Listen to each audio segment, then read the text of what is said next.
Hello and welcome to science chapter number 2 nutrition in animals. हम refer कर रहे हैं एनसीईआरटी की किताब को जिसको बनाया गया है सीबीएसई के सिलेबस के अनुसार। तो चलिए इस चैप्टर में पहले हम जान लेते हैं कि क्या क्या पढ़ने वाले हैं। तो इस चैप्टर में हम पढ़ने वाले हैं different ways of taking food, digestion in humans, digestion in grass eating animals, feeding and digestion in amoeba. You have learnt in chapter number 1 that plants can prepare their own food by the process of photosynthesis, but animals cannot. Animals get their food from plants either directly or indirectly by eating animals that eat plants. Some animals eat both plants and animals. Recall that organisms, including humans, require food for growth, repair, and functioning of their body. Animal nutrition includes nutrient requirement, mode of intake of food and its utilization in the body. Already हम chapter number 1 में पढ़ चुके हैं कि plants photosynthesis करते हैं, वे autotrophs होते हैं और वे एक्चुअली फूड को तैयार करते हैं। इस फूड को बाकी एनिमल्स कंज्यूम करते हैं तो वो हो जाते हैं हेट्रोट्रॉफ्स। अब एनिमल्स जो हैं वो डायरेक्टली या तो प्लांट को कंज्यूम कर सकते हैं तो उनको हम बोलेंगे हर्बीवोर्स, या फिर एक एनिमल दूसरे एनिमल को कंज्यूम करता है जो दूसरा एनिमल हर्बीवोर है, तो इस केस में जो पहला एनिमल है हमारा वो बन जाता है कार्निवोर। कुछ एनिमल्स होते हैं जो एनिमल्स को भी कंज्यूम करते हैं as well as directly plants को कंज्यूम करते हैं, तो उनको हम लोग बोलते हैं ऑमनीवोर। साथ में हमने चैप्टर नंबर 1 में यह भी पढ़ा था कि एनिमल्स को जो है वो रिक्वायरमेंट फूड की होती है for growth, repair and functioning of the body.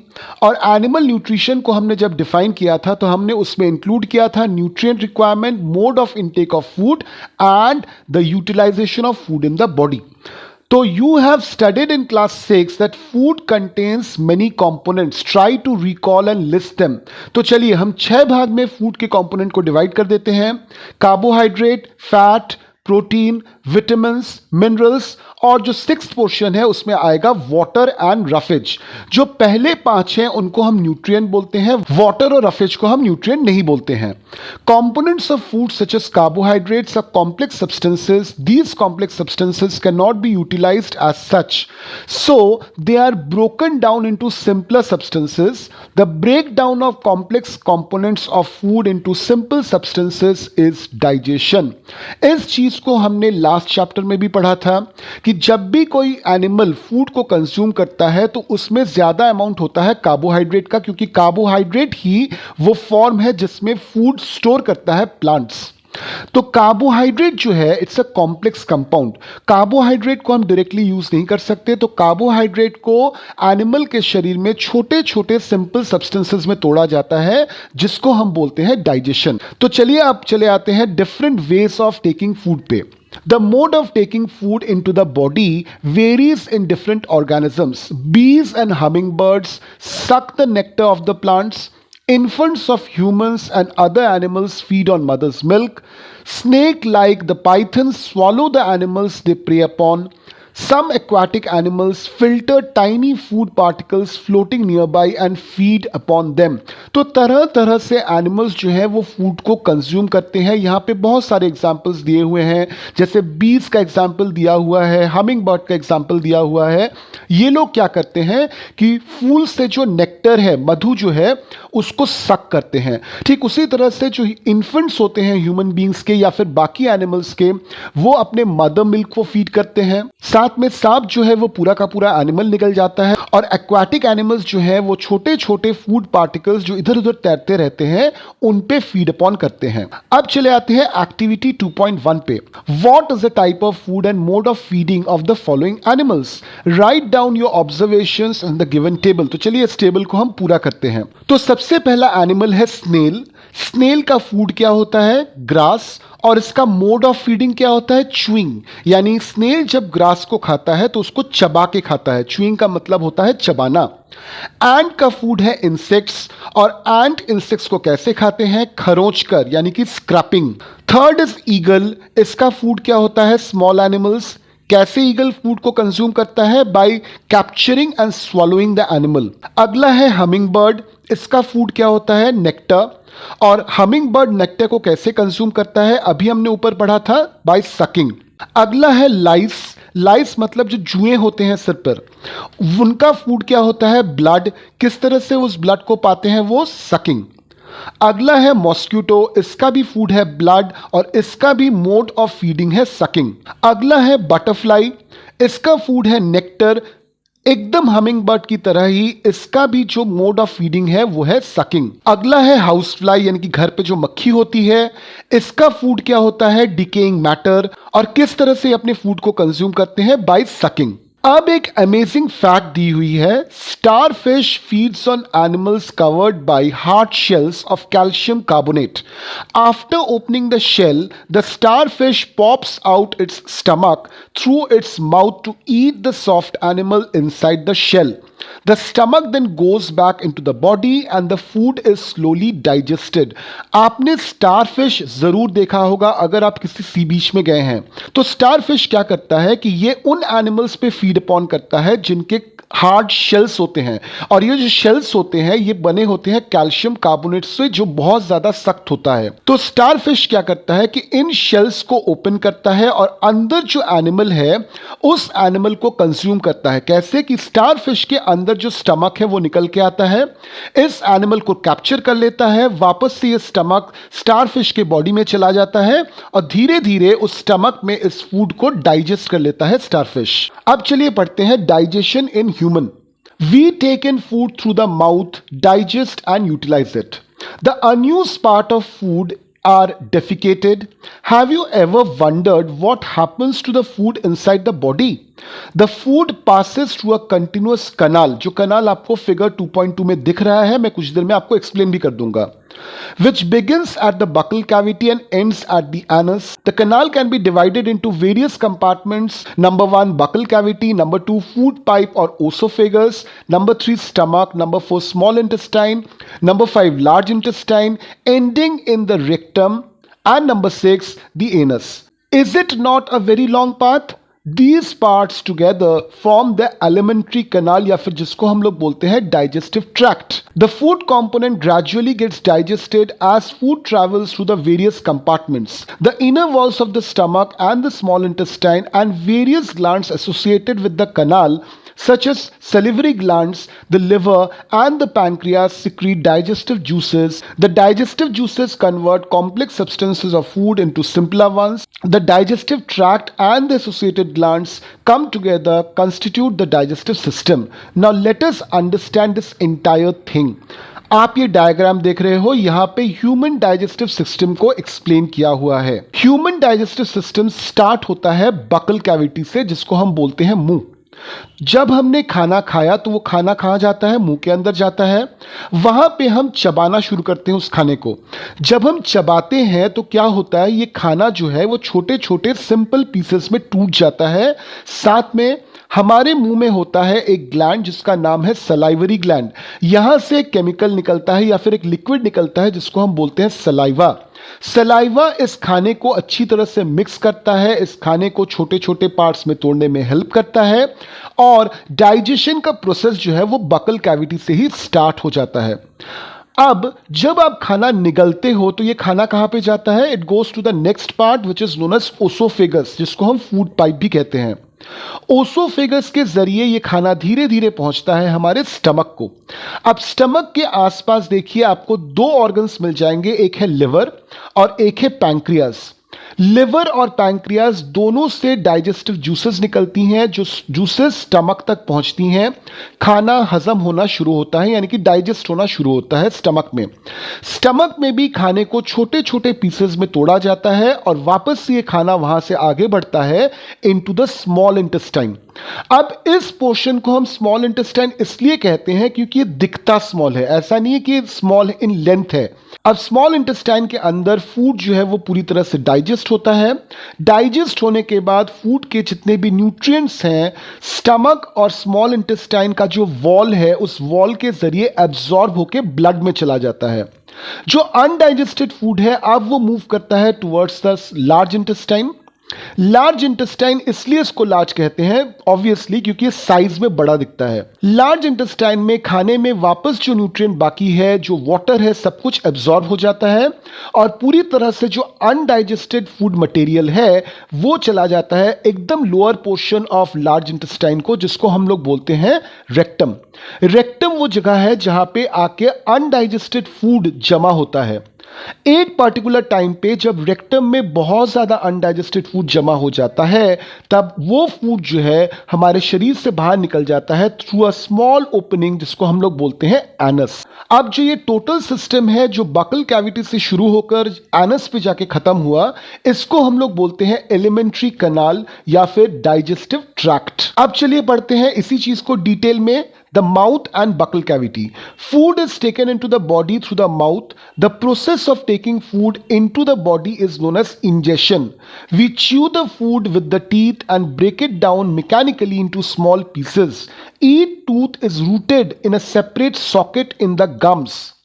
Our teeth vary in appearance and perform different functions. Accordingly, they are given different names.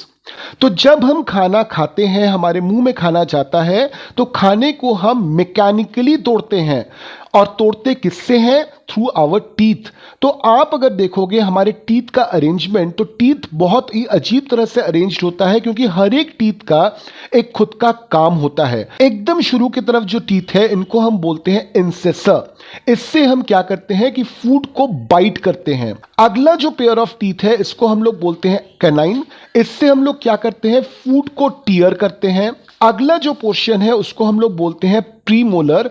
उसके पीछे और एक सेट ऑफ टीथ है जिसको हम लोग बोलते हैं मोलर। मोलर और प्रीमोलर का काम सेम है, दोनों से ही हम च्यू करते हैं, दोनों से ही हम फूड को स्मॉल पीसेस में तोड़ते हैं। अंतर यह है कि मोलर हमारे गम के एकदम आखिर की तरफ होता है। अब जब टीथ की बात हो रही है तो हमको यह भी जान लेना चाहिए कि हमारे पास दो तरह के टीथ होते हैं, milk teeth and permanent teeth. Do you remember about falling your teeth some years ago? The first set of teeth grows during the infancy and they fall off at the age between 6 to 8 years. This is termed as milk teeth. The second set replaces them are the permanent teeth. The permanent teeth may last throughout the life or fall off during old age or due to some dental disease. तो दो तरह के teeth होते हैं। एक वो teeth होता है जो एकदम हमारे बचपन में हमको आ जाता है, इसको हम लोग बोलते हैं मिल्क टीथ। जनरली ये टीथ हम लूज कर जाते हैं between the age of 6 to 8 years। उसके बाद उसी जगह पे अगले सेट ऑफ टीथ आते हैं जिनको हम बोलते हैं परमानेंट टीथ। इस टीथ को हम परमानेंट क्यों बोलते हैं? क्योंकि ये टीथ जो है हिसाब से हमारे पास पूरे लाइफ तक रहना चाहिए। अगर किसी तरह की डेंटल प्रॉब्लम आपको हुई या फिर किसी तरह से आपके टीथ में चोट लगी या फिर ओल्ड एज के कारण वो गिर गई तो वो अलग बात है। चले आते हैं एक्टिविटी 2.2 पे। Wash your hands, look into the mirror and count your teeth. Use your index finger to feel the teeth. How many kinds of teeth could you find? Take a piece of apple or bread and eat it. Which teeth do you use for biting and cutting? Which ones do you use for piercing and tearing?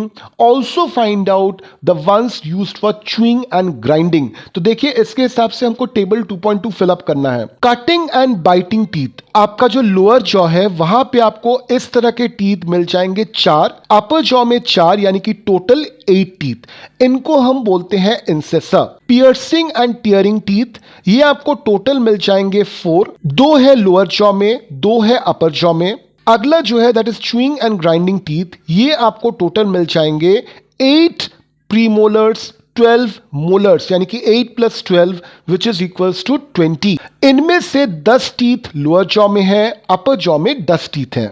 Our mouth has salivary glands which secrete saliva. Do you know the action of saliva on food? Let us find out. तो चलिए saliva का use क्या है वो समझते हैं activity 2.3 के जरिए। Take 2 test tubes, label them A and B. In test tube A, put 1 teaspoon of boiled rice. In test tube B, keep 1 spoon of boiled rice after chewing it for 3 to 5 minutes. Add 3 to 4 ml of water in both the test tubes. Now pour 2 to 3 drops of iodine in each test tube and observe. Why there is a change in color in the test tubes? Discuss the results with your classmates and teacher. The saliva breaks down the starch into sugars. करना क्या है इसमें कि आपको दो test tube लेना है, ए और बी. ए में आप 1 चम्मच बॉइल्ड राइस डाल दीजिए और बी में 1 चम्मच बॉइल्ड राइस जिसको आपने 3 से 5 मिनट तक चबाया है उसको डालिए. अब थोड़ा सा इक्वल अमाउंट ऑफ वाटर दोनों टेस्ट ट्यूब में डाल दीजिए और 2-3 ड्रॉप ऑफ आयोडीन दोनों टेस्ट ट्यूब में डाल दीजिए. ऑलरेडी हमने देखा था पिछले दिन कि आयोडीन का जो कलर है वो चेंज हो जाता है ब्लू ब्लैक में अगर स्टार्च रहे तो. टेस्ट ट्यूब बी में आपने राइस को चबा के डाला था. चबाने के वजह से आपका जो सलाइवा है वो राइस के साथ मिक्स हो चुका है. आपने च्यू किया है तो राइस जो है वो छोटे छोटे पार्ट्स में टूट चुके हैं और सलाइवा के एक्शन से वो कार्बोहाइड्रेट जो इस राइस में था वो कन्वर्ट हो चुका है सिंपल फॉर्म में यानी कि ग्लूकोज में. तो स्टार्च अभी इस पर्टिकुलर च्यूड राइस में नहीं है. इसके वजह से टेस्ट ट्यूब बी का कलर जो है वो चेंज नहीं हो रहा है, जबकि टेस्ट ट्यूब ए में जो राइस है उसमें अभी भी स्टार्च है तो इसका कलर चेंज हो गया है. Tongue is a fleshy muscular organ attached to the back of the floor of the buccal cavity. It is free in the front and can be moved in all directions. Do you know what is the function of tongue? We use our tongue for talking. Besides, it mixes saliva with the food during chewing and helps in swallowing the food. We also taste food with our tongue. It has taste buds that can detect different tastes of food. We can find out the position of taste buds by following activity. तो चलिए activity कुछ देर बाद देखते हैं. पहले समझ लेते हैं कि टंग का यूज क्या है. फर्स्ट ऑफ ऑल तो टंग है क्या? ये एक फ्लैशी मस्कुलर ऑर्गन है जो बकल कैविटी के फ्लोर से अटैच्ड है पीछे की तरफ.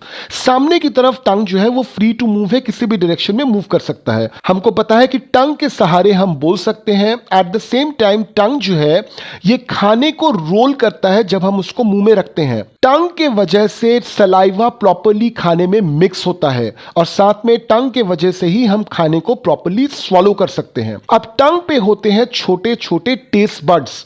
अब चलिए टेस्ट बड्स के बारे में थोड़ा और डिटेल में जानते हैं in activity 2.4. Prepare the separate samples of each sugar solution, common salt solution, lemon juice, juice of crushed neem leaf or bitter gourd. Bitter gourd मतलब करेला. Blindfold one of your classmates and ask him or her to take out the tongue and keep it in a straight flat position. Number 3, use a clean toothpick to put the above samples one by one on different areas of the tongue. Number 4, ask the classmate which areas of the tongue could detect the sweet, salty, sour and bitter substances. Number 5, now write down your observations and repeat this activity with other classmates. हमारे टंग का जो एकदम शुरुआती हिस्सा है, tip है, उससे हम टेस्ट करते हैं स्वीट. उसके बगल में जो एरिया है इससे हम टेस्ट करते हैं सॉल्टी टेस्ट को. उसके पीछे जो एरिया है यहां से हम टेस्ट करते हैं सावर टेस्ट को यानी कि खट्टे टेस्ट को. और ये वाला जो पोर्शन है यहां से हम टेस्ट करते हैं बिटर यानी कि कड़वे टेस्ट को. तो जब इस एक्टिविटी के अनुसार आप खाने को डिफरेंट डिफरेंट लोकेशन पे रखोगे तो आपको हर एक टेस्ट एक ही जगह से नहीं मिलेगी. जो फूड आपने रखा है, जिस लोकेशन पे रखा है, अगर उसका स्वाद वही है तो वो वाले पोर्शन से आपको वही वाला स्वाद मिलेगा. अब जनरली आपने सुना होगा कि मीठा ज़्यादा नहीं खाना चाहिए, उससे दांत सड़ जाते हैं. तो चलिए बात करते हैं स्वीट एंड टूथ डिके के बारे में. Normally, bacteria are present in our mouth, but they are not harmful to us. However, if we do not clean our teeth and mouth after eating, many harmful bacteria also begin to live and grow on it. These bacteria break down the sugar present in the leftover food and release acids. The acids gradually damage the teeth. This is known as tooth decay. If it is not treated in time, it causes severe toothache and in extreme cases results in tooth loss. Chocolate, sweets, soft drinks and other sugar products are major culprits of tooth decay. Therefore, one should clean the teeth with brush or datul and dental floss at least twice a day and rinse the mouth after every meal. Also, one should not put dirty fingers or any unwashed object in the mouth. हमारे मुंह में तरह तरह के bacteria होते हैं मगर ये हार्मफुल नहीं होते। यही बैक्टीरिया बहुत ज़्यादा हार्मफुल हो जाते हैं और बहुत ज़्यादा तादाद में बढ़ जाते हैं अगर हमने कोई खाना खाया और मुंह को प्रॉपरली हमने नहीं धोया तब। ये बैक्टीरिया क्या करते हैं कि खाने में जो शुगर है इस पे एक्ट करते हैं और बनाते हैं तरह तरह के एसिड्स। ये एसिड्स हमारे दांतों को डैमेज करता है। इसको हम लोग बोलते हैं टूथ डिके, और सही समय पे अगर आपने इसका ट्रीटमेंट नहीं करवाया तो आपको दांत में दर्द हो सकता है और एक्सट्रीम केसेस में आप अपने दांत को भी खो सकते हो। Chocolate, sweet, soft drinks, sugar products, अगर इन चीज़ों को आपने खाया तो आप इंश्योर करिए कि आपने बहुत अच्छी तरह से अपने मुंह को कुल्ला कर लिया। After every meal twice a day आप अपने दांत को ब्रश कीजिए, दातून कीजिए और ट्राई कीजिए डेंटिस्ट को विजिट करने की, जहां पे डेंटिस्ट आपको कर देगा डेंटल फ्लॉस। डेंटल फ्लॉस एक तरीका होता है, एक प्रोसेस होता है जिसमें एक स्ट्रिंग के सहारे, एक छोटे से धागे के सहारे आपके दांतों के बीच में अगर कोई खाना फंसा है तो उसको डेंटिस्ट निकाल देते हैं। हमेशा याद रखिए कि मुंह में कभी भी गंदी उंगलियां मत डालिए और कोई भी ऐसी चीज जो साफ नहीं है उसको मुंह में मत डालिए, इससे भी बैक्टीरिया का ग्रोथ बढ़ सकता है। Sometimes when you eat in a Hari, talk or laugh while eating, you may cough, get hiccups or choking sensation. This happens when food particles enter the windpipe. The windpipe carries air from the nostrils to the lungs. It runs adjacent to the food pipe, but inside the throat, air and food share a common passage. Then how is food prevented from entering the windpipe? During the act of swallowing, a flap-like valve closes the passage of the windpipe and guides the food into the food pipe.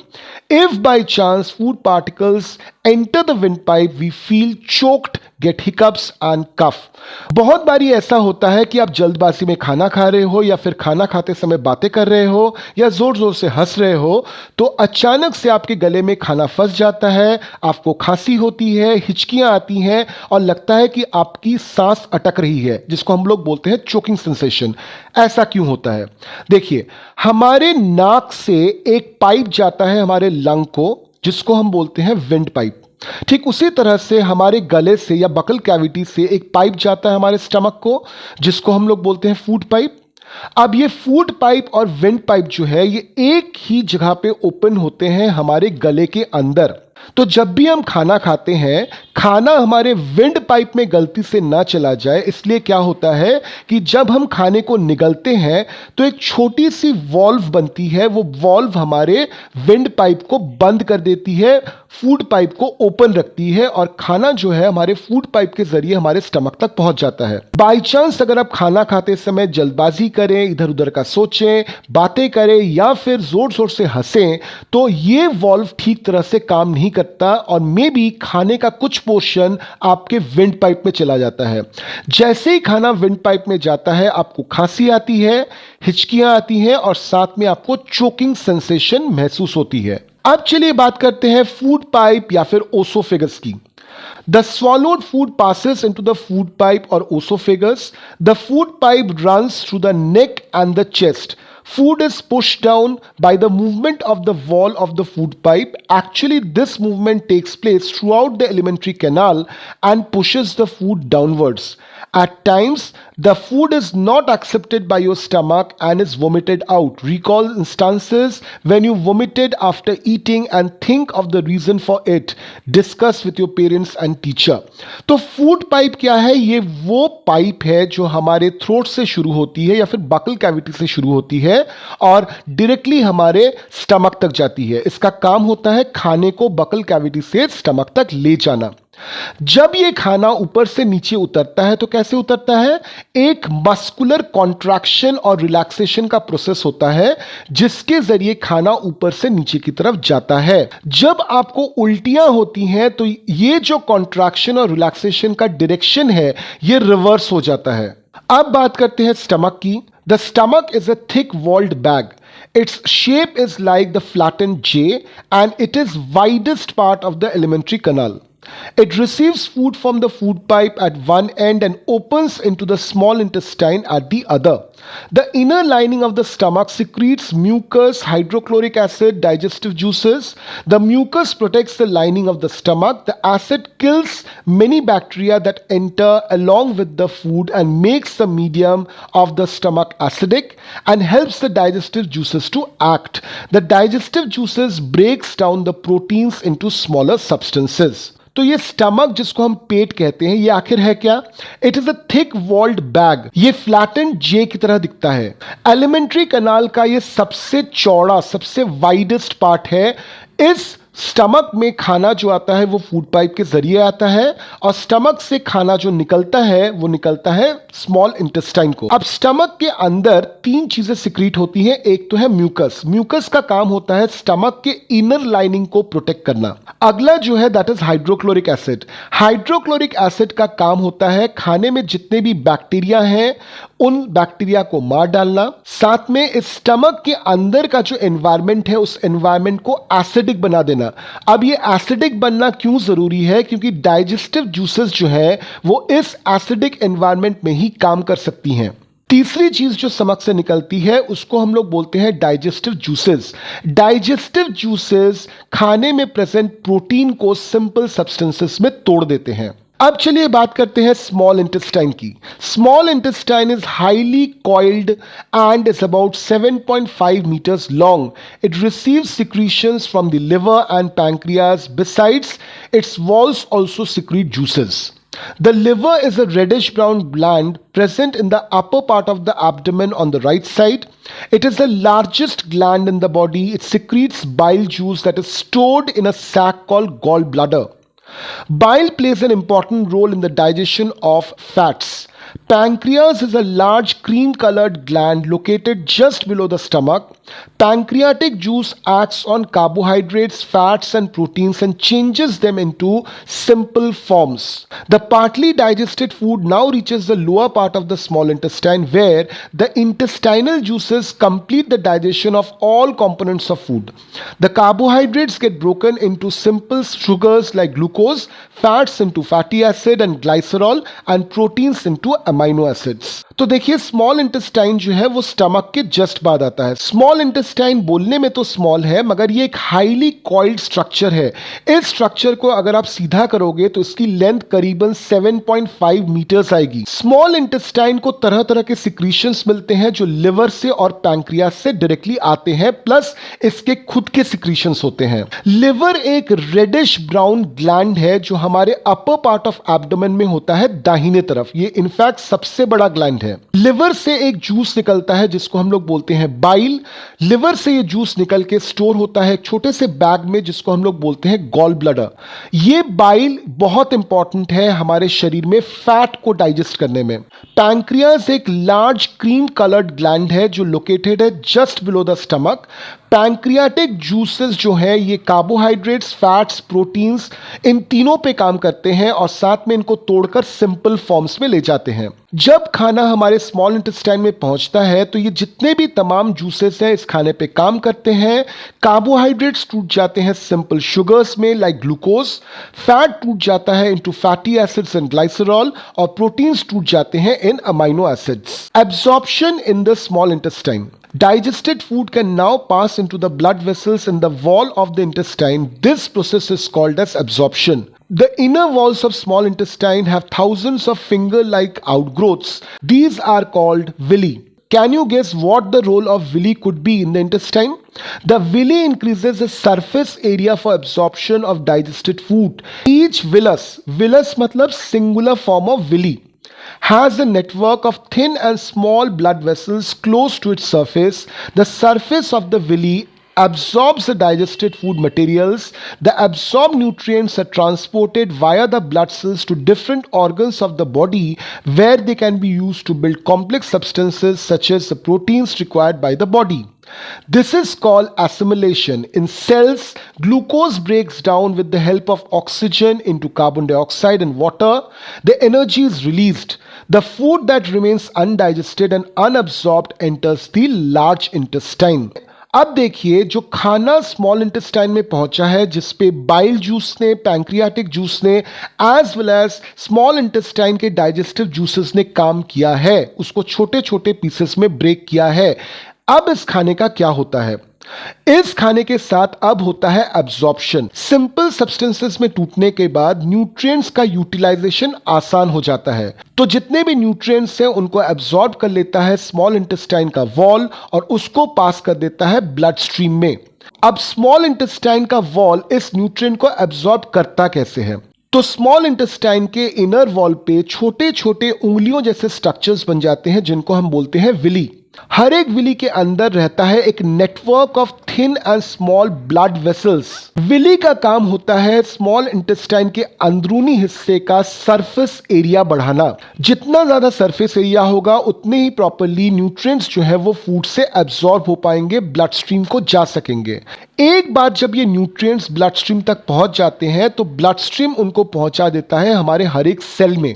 Sales के अंदर जो smaller components of nutrients हैं, इनको जोड़कर हमारी body तैयार कर लेती है protein. At the same time जो शुगर हमारे सेल तक पहुंचा है उनको बर्न किया जाता है, जिससे प्रोड्यूस होता है कार्बन डाइऑक्साइड एंड वाटर, और साथ में बहुत सारी एनर्जी रिलीज होती है। स्मॉल इंटेस्टाइन के अंदर वो फूड जो अभी तक डाइजेस्ट नहीं हुआ अब चला जाता है लार्ज इंटेस्टाइन को। The large intestine is wider and shorter than the small intestine. It is about 1.5 metre in length. Its function is to absorb water and some salts from the undigested food material. The remaining waste passes into the rectum and remains there as semi-solid feces. The fecal matter is removed through the anus time to time and this is known as egestion. Large intestine तक जो undigested food पहुंचा है, large intestine का जो inner layer है उसमें से absorb कर लेता है वाटर और सॉल्ट को। बाकी जो मैटर बच जाता है इसको कहा जाता है फीसेस, जो जाके जमा हो जाता है रेक्टम में। टाइम टू टाइम रेक्टम से ये फीकल मैटर हमारे शरीर के बाहर निकल जाता है थ्रू एनस। इस पर्टिकुलर प्रोसेस को हम लोग बोलते हैं इजेशन, यानी कि डाइजेशन का जो पूरा प्रोसेस स्टार्ट हुआ फ्रॉम इंजेशन वो जाके खत्म हो जाता है इजेशन पर। अब ये लार्ज इंटेस्टाइन जो है ना, इसको अगर आप इलोंगेट करोगे तो इसकी लेंथ करीबन 1.5 मीटर्स तक आएगी, और ये लार्ज इंटेस्टाइन जो है स्मॉल इंटेस्टाइन के तुलना में काफी ज्यादा वाइड है, चौड़ा है। अब चलिए बात कर लेते हैं एक सिचुएशन की जिसको हम लोग बोलते हैं diarrhoea. Sometimes you might have experience the need to pass watery food frequently. This condition is known as diarrhoea. It may be caused by an infection, food poisoning or ingestion. It is very common in India, particularly among children. Under severe conditions, it can be fatal. This is because of the excessive loss of water and salts from the body. Diarrhea should not be neglected. Even before a doctor is consulted, the patient should be given plenty of boiled and cooled water with a pinch of salt and sugar dissolved in it. This is called oral rehydration solution या फिर ORS. तो diarrhoea वो situation है जब कोई भी इंसान बहुत ही वाटरी स्टूल पास करता है। इस सिचुएशन में क्या होता है कि उस इंसान के बॉडी से ह्यूज अमाउंट ऑफ वाटर और सॉल्ट निकल के बाहर चला जा रहा है। इसके वजह से क्या होता है कि शरीर से बहुत ज्यादा वाटर और बहुत ज्यादा सॉल्ट का लॉस हो जाता है।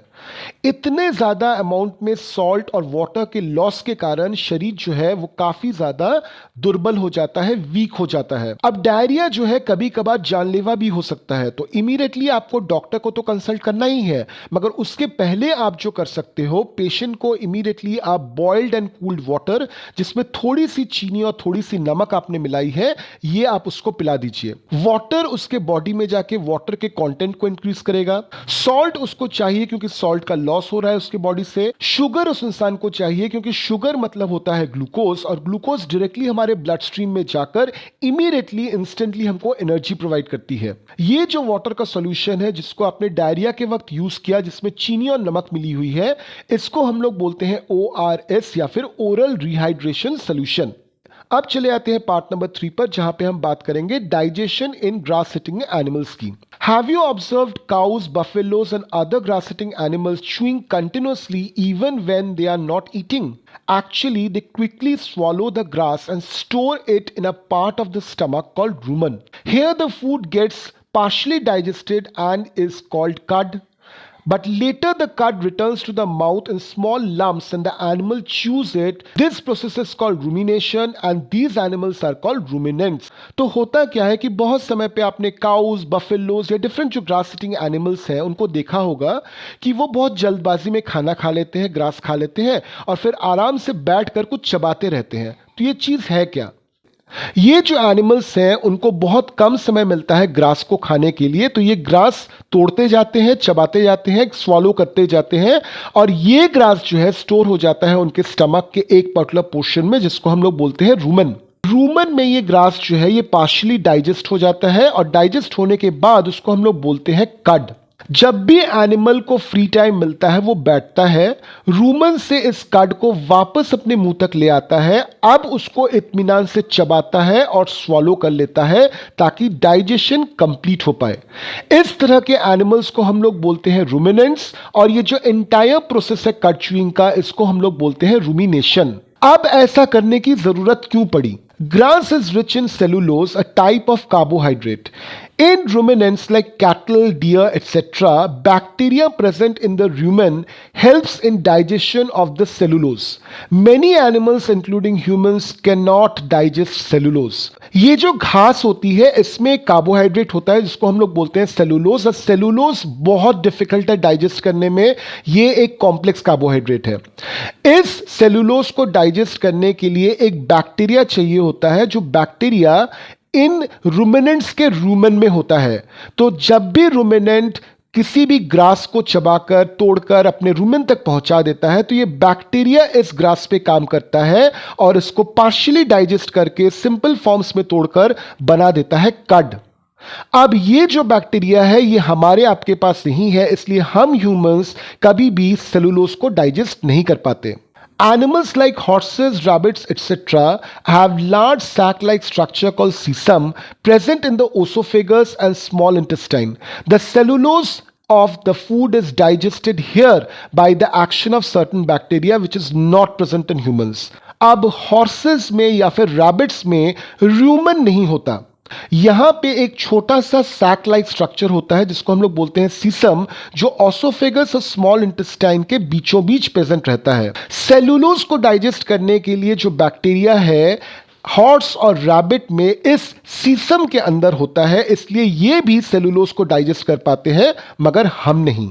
So far you have learnt about animals which possess the digestive system, but there are many small organisms which do not have mouth and digestive system. Then how do they acquire and digest food? तो चलिए इस चीज को हम देखते हैं section number 4 में, feeding and digestion in amoeba. Amoeba एक सिंगल सेल्ड ऑर्गेनिज्म है जिसके पास न तो माउथ है न ही कोई डाइजेस्टिव सिस्टम है। तो फिर अमीबा कैसे खाने को खाता है, अमीबा कैसे डाइजेशन को करता है, चलिए इस पोर्शन में वही देखेंगे। Amoeba is a microscopic single-celled organism found in pond water. Amoeba has cell membrane, a round, dense nucleus, and many small bubble-like vacuoles in its cytoplasm. Amoeba constantly changes its shape and position. It pushes out one or more finger-like projections called pseudopodia or false feet for movement and capture of food. तो amoeba एक single celled organism है जिसको generally हम pond water में पाते हैं। इसके cell में होता है एक सेल मेम्ब्रेन, एक राउंड डेंस न्यूक्लियस और छोटे छोटे बबल लाइक स्ट्रक्चर्स जिसको हम बोलते हैं वॉक्यूल। पूरे के पूरे सेल में भरा होता है cytoplasm.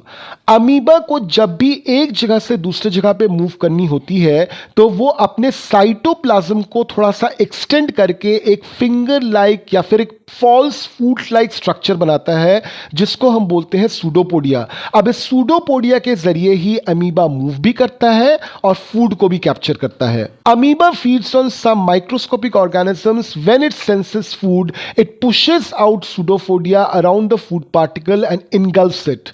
The food becomes trapped in the food vacuole. Digestive juices are secreted into the food vacuole. They act on the food and break it down into simpler substances. Gradually, the digested food is absorbed. The absorbed substances are used for growth, maintenance, and multiplication. Undigested residue of food is expelled out by the vacuole. तो basically होता क्या है कि amoeba में जब भी उसको आसपास खाने का सेंस होता है, ये अमीबा जो है माइक्रोस्कोपिक ऑर्गेनिजम्स को ही खाता है। तब अमीबा क्या करता है, अपने सूडोपोडिया को ग्रो करता है, उस फूड आइटम को ट्रैप करता है और उसको पहुंचा देता है अपने फूड वॉक्यूल तक। फूड वॉक्यूल में जितने भी डाइजेस्टिव जूसेस है सब आ जाते हैं, फूड का डाइजेशन वहीं पे हो जाता है। जो अनडाइजेस्टेड फूड है उसको अमीबा अपने फूड वॉक्यूल से इजेक्ट कर देती है और जितना भी न्यूट्रिएंट है अमीबा उसको एब्जॉर्ब कर लेती है, जिसके उसका ग्रोथ, मेंटेनेंस और मल्टीप्लिकेशन होता रहे। The basic process of digestion of food and release of energy is same in all animals. In a later chapter, you will learn about the transport of food absorbed by the intestine to various parts of the body. तो इस chapter के अंत तक हम पहुंच गए हैं। हमने देखा कि एनिमल चाहे जो भी हो, सब में डाइजेशन का प्रोसेस होता है, सब में रिलीज ऑफ एनर्जी होता है। एनिमल टू एनिमल में इस प्रोसेस में वेरिएशंस जरूर होते हैं। तो चलिए एक बार नजर डाल लेते हैं कि हमने अभी तक क्या पढ़ा। Animal nutrition includes nutrient requirement, mode of intake of food and utilization in body. Human digestive system consists of the alimentary canal and secretory glands. It consists of the buccal cavity, esophagus, stomach, small intestine, large intestine ending into the rectum, and the anus. The main digestive gland which secrete digestive juices are salivary glands, liver and pancreas. Stomach wall and the wall of the small intestine also secrete digestive juices. The modes of feeding vary in different organisms. Nutrition is complex process involving ingestion, digestion, absorption, assimilation and egestion. Digestion of carbohydrate like starch begins in the buccal cavity. The digestion of protein starts in the stomach. Bile secreted from the liver and pancreatic juice from the pancreas and digestive juices from the intestinal walls complete the digestion and all component of food in the small intestine. The digested food is absorbed into the blood vessels from the small intestine. The absorbed substances are transported to different parts of the body. Water and some salts are absorbed from the undigested food in the large intestine. The undigested and unabsorbed residues are expelled out of the body as feces through the anus. Grazing animals like cows, buffaloes and deer are known as ruminants. They quickly ingest, swallow their leafy food and store it in the rumen. Later, the food returns to the mouth and the animal chews it peacefully. Amoeba ingests its food with the help of its false feet or pseudopodia. The food is digested in the food vacuole. अब चलिए page number 20 पर दिए हुए हैं exercises, इनको solve कर लेते हैं। पहला question, fill in the blanks. A. The main steps of nutrition in humans are nutrient requirement, mode of intake, and its utilization. Number B. The largest gland in the human body is liver. Number C. Stomach releases hydrochloric acid and dash juices which act on food, digestive juices. Number D. The inner wall of the small intestine has many finger-like outgrowths called villi. Number E. Amoeba digests its food in the food vacuole. Question number 2 में देखिए, आपको true या false बताना है। Number A, digestion of starch starts in the stomach. ये बिल्कुल false है, क्योंकि डाइजेशन ऑफ स्टार्च तो शुरू हो जाता है हमारे बकल कैविटी में ही, जब हम उस फूड को चबाते हैं। B, tongue helps in mixing food with saliva. Absolutely true. C. Gallbladder temporarily stores the bile. Absolutely true. D. The ruminants bring back swallowed grass into their mouth and chew it for some time. बिल्कुल सही। Question number 3 पे चले आइए, आपको बताना है कौन सा सही ऑप्शन है। Number A, fat is completely digested in the. तो फैट कहां पे डाइजेस्ट होता है? It gets digested in the small intestine. Number B, water from the undigested food is absorbed mainly in the, obviously it is large intestine. Question number 4 देखिए, आपको column 1 के साथ column 2 match करना है। Carbohydrates, it is linked with sugar. Proteins, it is linked with amino acids. Fats, it is linked with fatty acids and glycerol. Question number 5 पे आ जाइए। What are villi, what is their location and function? So villi is a finger like outgrowth which helps to absorb the nutrients present in the food. Villi is located inside the inner wall of the small intestine. And villi का function क्या है? It increases the surface area for absorption of nutrients inside the small intestine. Question number 6. Where is the bile produced? Which component of food does it help to digest? So bile is produced in the liver. From the liver it is temporarily stored inside a sac-like structure जिसको हम लोग बोलते हैं gall bladder. और bile जो है ये help करता है in the digestion of fats. Question number 7. Name the type of carbohydrate that can be digested by ruminants but not by humans. Give the reason also. So humans cannot digest but ruminants can digest cellulose. To digest cellulose, we need some bacteria which is only present in the stomach of the ruminants and not humans. Question number 8. Why do we get instant energy from glucose? Glucose is a simple carbohydrate. जैसे ही आप glucose का intake करते हो body के अंदर, glucose directly goes and mixes with the bloodstream. Directly from the bloodstream goes to the cells, जहाँ पे ये assimilate हो जाता है और वहाँ पे ये burn करके हमको कार्बन डाइऑक्साइड, वाटर और एनर्जी प्रोवाइड करता है. तो ग्लूकोज हमको इंस्टेंट एनर्जी ऐसे प्रोवाइड करता है. Question number 9. Which part of the digestive canal is involved in absorption of food? Absorption of food सबसे ज्यादा होता है small intestine में, कुछ पोर्शन इसका large intestine में भी होता है. Chewing of food inside a buccal cavity. Killing of bacteria, तो किलिंग ऑफ बैक्टीरिया सलाइवा के थ्रू हमारे बकल कैविटी में भी होता है और killing of bacteria hydrochloric acid के थ्रू हमारे स्टमक में भी होता है. Number 4. Complete digestion of food. Complete digestion of food जो है वो हमारे स्मॉल इंटेस्टाइन में होता है, क्योंकि स्मॉल इंटेस्टाइन में जितने भी डाइजेस्टिव जूसेस हैं, जितने भी ग्लैंड के जूसेस हैं, सभी फूड पे काम करके उनको स्मॉलर पीसेस में तोड़ देते हैं. नंबर 5. Formation of faeces. तो फीसेस का फॉर्मेशन होता है इनसाइड द लार्ज इंटेस्टाइन, जब फूड से वाटर और सॉल्ट को निकाल लिया जाता है. Now come to question number 10. What is the similarity and one difference between nutrition in amoeba and human beings? Similarity क्या है? Similarity is digestion. दोनों में digestion होता है. But what is the difference? Difference is amoeba is a single celled organism जहाँ पे कोई well defined mouth या फिर digestive system ही नहीं है. जबकि human beings में ये multicellular organisms हैं हम, तो हम में well defined digestive system है. क्वेश्चन नंबर 11 में भी आपको कॉलम 1 के साथ कॉलम 2 को मैच करना है. So first is salivary glands, saliva secretion. B is stomach, acid release. C is liver, bile juice secretion. D is rectum, storage of undigested food. E is small intestine, digestion is completed. F is large intestine, absorption of water. अब चले आते हैं question number 12 पर. यहां पे एक figure दिया हुआ है जिसको आपको लेबल करना है. ये डाइजेस्टिव सिस्टम का फिगर है, तो देखिए मैंने आपके लिए लेबलिंग कर रखी है. Question number 13. Can we survive only on raw leafy vegetables और grass? Discuss. Raw leafy vegetables या ग्रास जो है, इसमें सेलुलोज की मात्रा बहुत ज्यादा होती है. अब सेल्यूलोज को डाइजेस्ट करने के लिए जो बैक्टीरिया चाहिए वो हमारे स्टमक में नहीं होता, तो ऑब्वियसली हम इस सेल्यूलोज को कंज्यूम ही नहीं कर पाएंगे. सेल्यूलोज अगर हम कंज्यूम नहीं कर पाए तो हमको एनर्जी नहीं मिलेगी, क्योंकि हमको पता है कि कार्बोहाइड्रेट एक एनर्जी गिविंग फूड है. तो इसलिए if we humans are allowed to eat green leafy vegetables और grass for a longer duration of time, we won't be able to survive. तो हमने चैप्टर नंबर 2 को ओवर कर लिया. इस वीडियो को अपने फ्रेंड्स के साथ शेयर कीजिए. अपने फ्रेंड्स और आप दोनों मिलकर हमारे चैनल को सब्सक्राइब कर लीजिए. वापस हम आपसे मिलेंगे चैप्टर नंबर 3 में, और चैप्टर नंबर 3 का टॉपिक है हमारा heat. Till then, bye bye.